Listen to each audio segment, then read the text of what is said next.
Hello folks, I'm gonna do another garden update status. So some of the, you'd see the corn from this view. It's like 8 feet, it's crazy. And some of the squash or watermelon is growing over the side.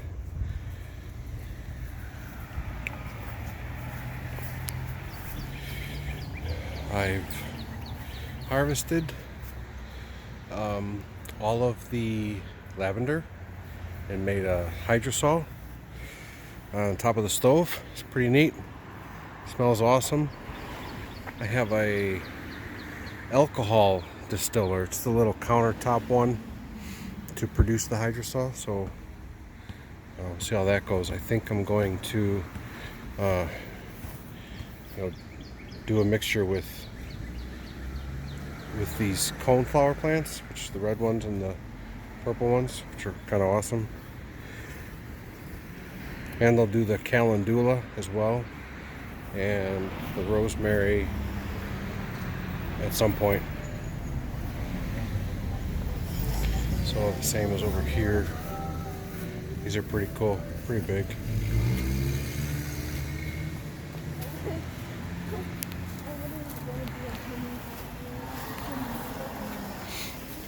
I actually got this wandering Jew plant to blossom flowers successfully, so that was pretty cool.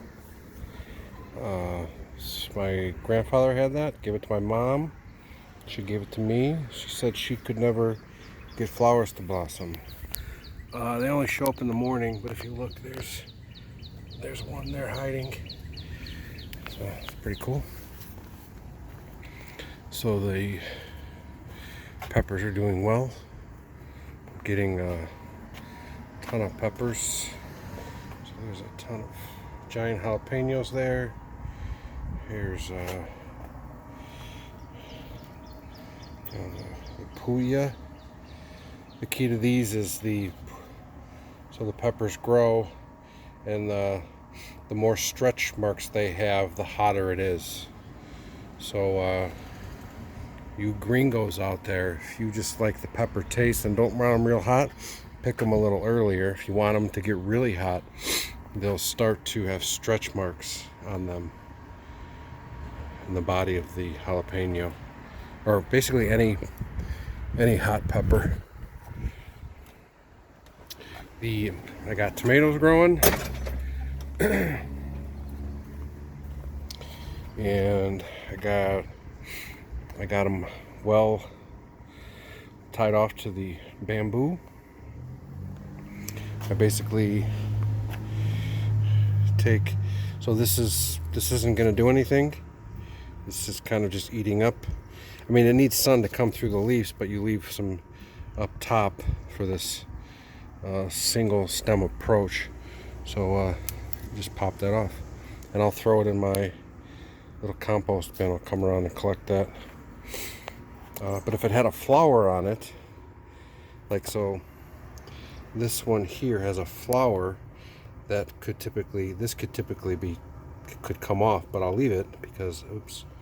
Oh well, sorry. But I'll leave, if it has a flower on it, I'll leave it because that's potential fruit. So there's a little baby growing,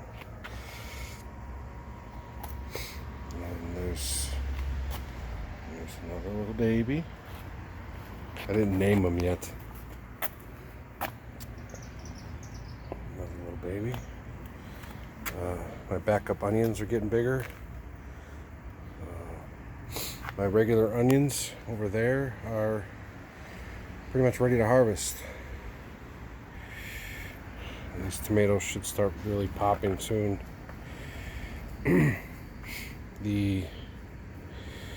What do you call this thing? The herb garden is crushing. This white sage, I already have a tincture soaking. This weekend I'll pull it out. So I soaked it in vodka. You should use a higher content alcohol. but I didn't want to spend 50 bucks for a bottle of Everclear. So I just tried the cheap vodka, just to kind of try it out. But once I get the distiller, I will be harvesting a ton of this sage and running it through there. So it's pretty cool. And the citronella, I'll make a batch of citronella oil. I got those are two citronella plants here, this one and this one. And it's pretty neat.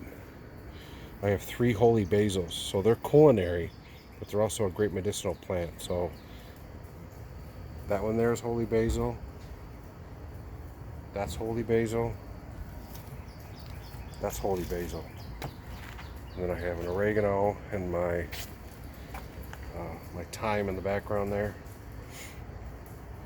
Parsley, lemongrass, and then my cinnamon basil started crapping out on me, and I trimmed it down and it's coming back.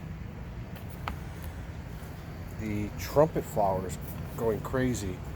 So this line, this brown line in here, and all of this drip irrigation that I have running throughout, and every plant in the front of the house, that's a game changer, because it just gets constant little bit of water all day, and the stuff's exploding because of it, and it's incredible.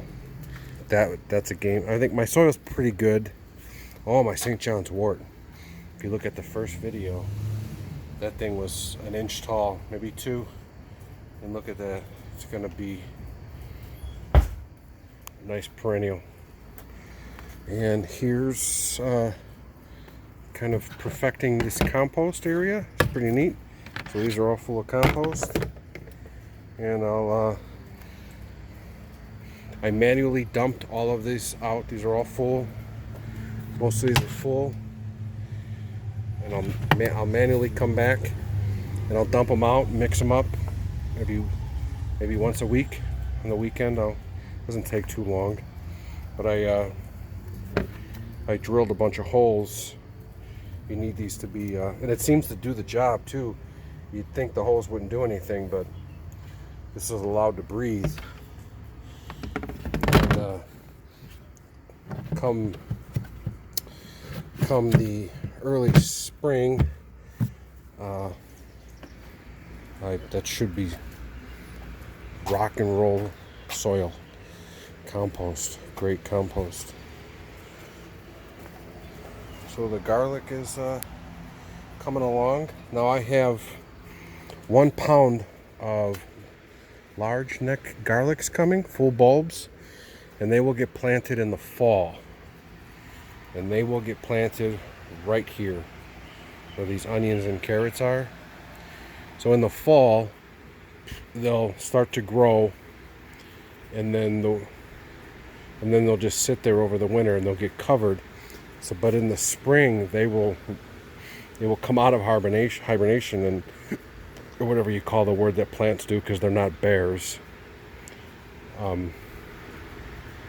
They'll explode, and next May or June, I saw one guy do it mid-July. I should have a huge amount of garlic. So it'll take a while, but it's exciting. That pound should turn into 16 pounds.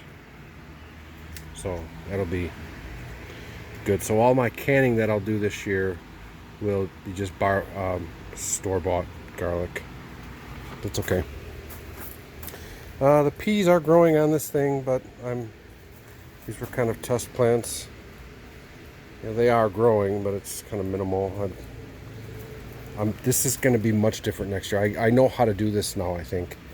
So I'll be growing these much better. Oops, I had a failure here. I gotta tie this one back on. Uh-oh. We got a Black Hawk down, Johnny. We got a Black Hawk down. So let me fix this. While I'm here, please hold.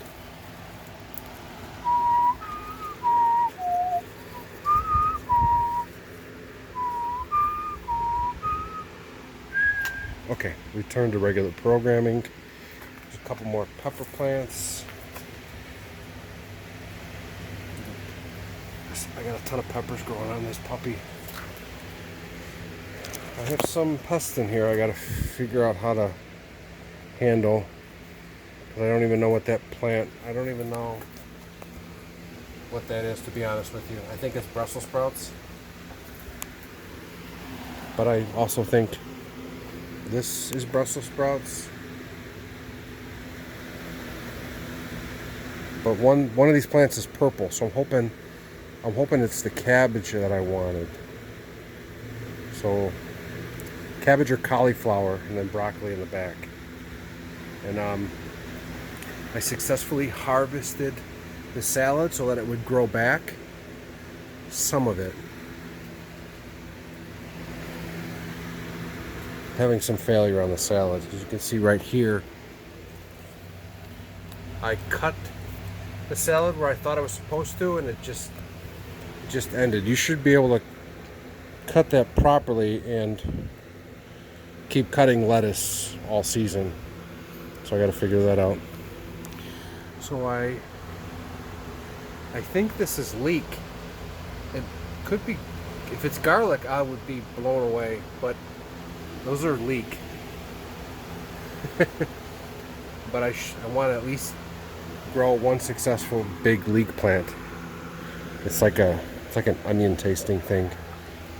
And then my strawberry plant seemed to kind of explode here, and I'm curious how that's gonna go, because it kind of stopped on me and then kind of picked it up.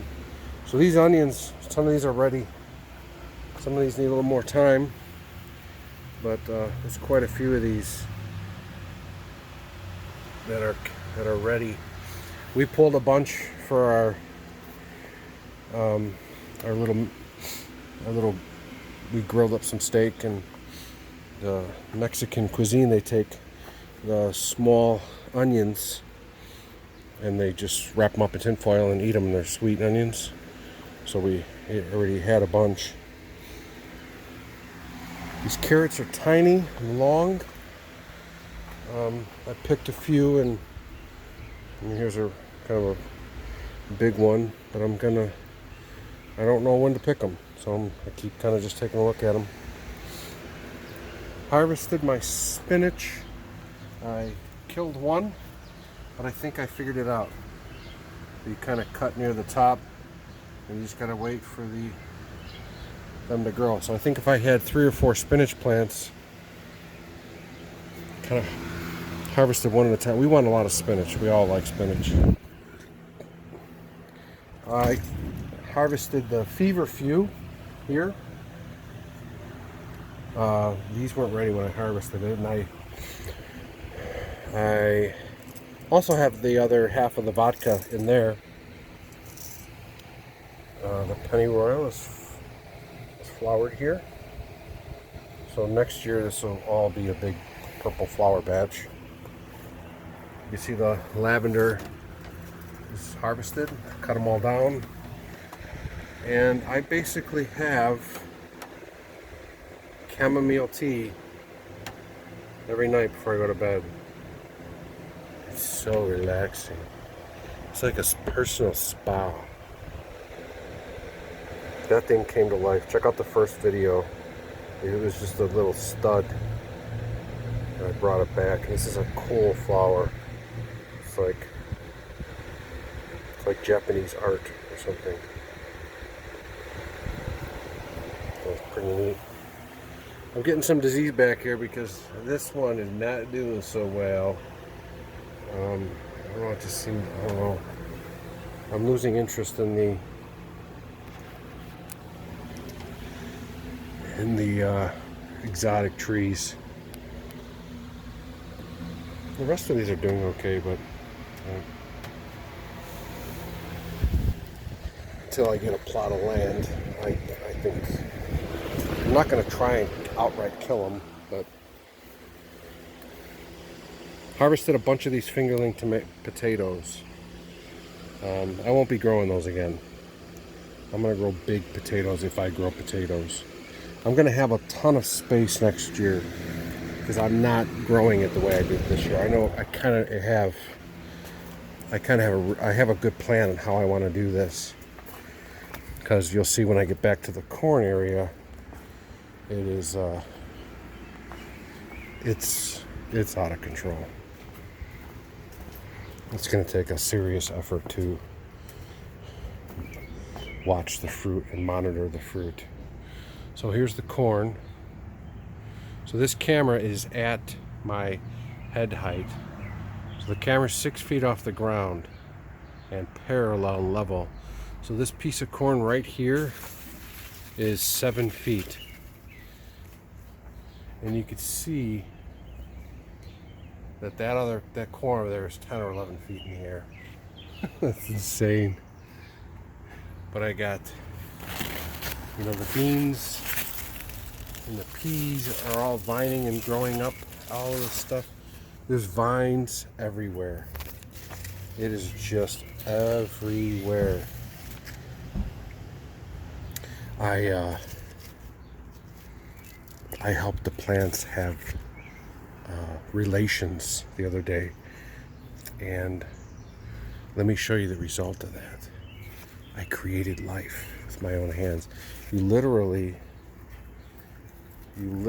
take in the morning, these will all be open, and that stem down there, don't get excited, ladies, that stem down there literally penetrates, that's my favorite word. So this is a female. It died because it didn't become a flower, didn't become a plant. And this is the male stem. So you can literally, I'm not going to keep saying literally, I'm sorry, but I'm using it correctly. I'm not using it like a teenager. So you take the plant, which I'm holding the phone in one hand. You could peel off the flower, and then I take this stem and I find a female on the same vine, and I penetrate it. Sorry. I'm sorry, I'm still a child. So here is that the successful? No, that's the bad one. There is a success. Here it is. So I did that. Not a bee. The bee didn't do that. I did that. So I took this and inserted it into what was a flower right here. Let's see if I can find one for you.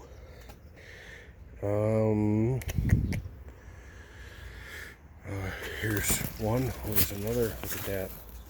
The bees did their job there. Got another fruit growing there. There's just going to be so much fruit. I'm going to come out here and just pick cantaloupe and watermelon off the vine. Just eat it. It's going to be all right. See if I can find one. It's not. You think it would be easy to find big pieces of fruit out here, but it's not. It's well hidden. All right, I'll stop boring you. Yeah, so this corn is crazy high. There's one right there. That looks like fruit is growing. There's another fruit that is growing. That's amazing. I don't know what they are though. I think this down here is the watermelon. It's smaller, it's different, but it's not out of control like the other one. So I won't have 30. I'm not doing corn next year. Corn's so cheap, it's not worth it. It's fun to try though. This just gets insane back here. There's another big fruit back there. pretty cool. And I cut down the cilantro. That's growing back. It's flowering, so I'm going to try and capture some seeds from it. The chayote plant, I'm going to try and pay attention to this, but I don't see flowers. I don't see a male or a female or anything. It just keeps growing a vine, but I don't see any fruit coming off of this, and it's been here for a while, so I may just execute it. You hear that, plant? No pressure. No pressure at all.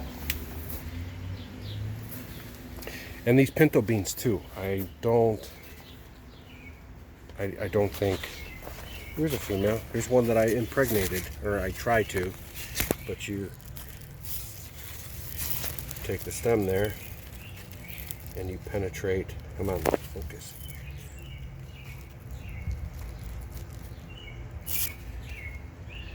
Right there. So that's the inside of the female. So ripping the flower, I don't know if that'll hurt it, but we're gonna see what happens with that. A couple days. I don't think I'll grow the pinto beans either because they're so cheap. It's just so all this space will open up, and I'm realizing that all of these vines that I'm growing, that all of these melons need much more space individually per plant. That's okay. They're growing. They're healthy. I got some pest damage. It's going to be difficult to harvest. We'll figure it out. These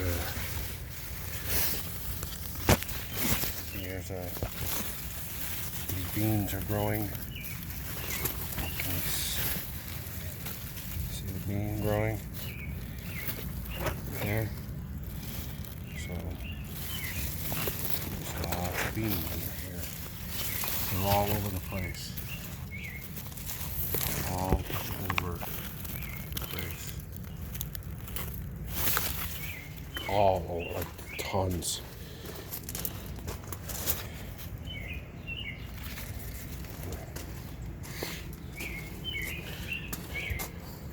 So here's the cucumber I have to pay attention to because we need lots of cucumber. So these are 2 cucumber plants here.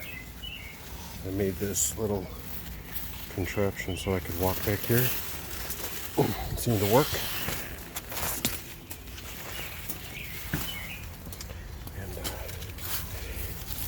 And there should be some stuff popping off of here pretty soon.